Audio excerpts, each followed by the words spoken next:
النهارده عندنا ايفنت، معزومين على اوبننج لمكان في الشيخ زايد.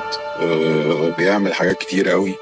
ومكان يعني اصحابه ناس لطيفه، وبصراحه كانوا مهتمين جدا ان انا اكون موجود معاهم في اليوم ده. فبصراحه ربنا يجعلنا يعني وشنا خير على الناس، وربنا يكرمهم. راجل فاهم في المهنه ماشيه ازاي، مسكت الخامه فاهم، مسكت مصيصه على العربيه فاهم. فالحته دي يعني بجد تخليني انا واقف بخلي بالي في فرق انك تعمل بروتكشن في الشارع، مش قصدي حاجه كل احتراف الناس كلها، بس لازم المكان يكون والراجل ده عمل لينا واجب عشان احنا كده النهارده لجروب وحبايب والناس تامر بشير خصم 50%. يا نهار ابيض يا نهار ابيض.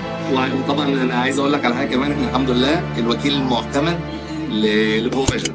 برو فيجن شركه الماني وطبعا 10 سنين وراجع كل 6 شهور. وانا عندي حاجه كمان تمام، خدمه ما بعد البيع. انا عندي حته خدمه ما بعد البيع، يعني مثلا لا قدر الله في باب مثلا اتخربش، الحته دي انا بغيرها كلها على حساب المكان. مكان شكله حلو، مكانه لطيف قوي في وسط الدهشور.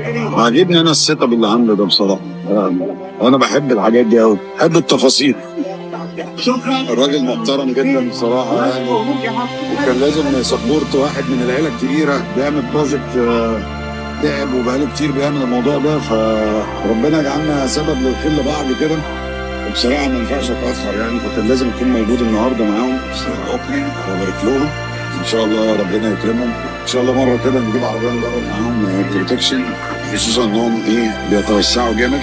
وخد وكاله برو فيجن براند الماني، وعاجبني الاوفر اللي هو عامله 10 سنين ضمان، حصل اي حاجه في العربيه يغيرها. بصراحه برافو، عملنا الواجب واتفرجت على المكان. بصراحه مكان شكله حلو قوي، ناس محترمه يعني. مش عايز اقول لكم كانوا مهتمين ازاي اكون موجود، كان ما اقدرش انزلهم وما اجيش، عيب يعني. ربنا يكرمهم ان شاء الله.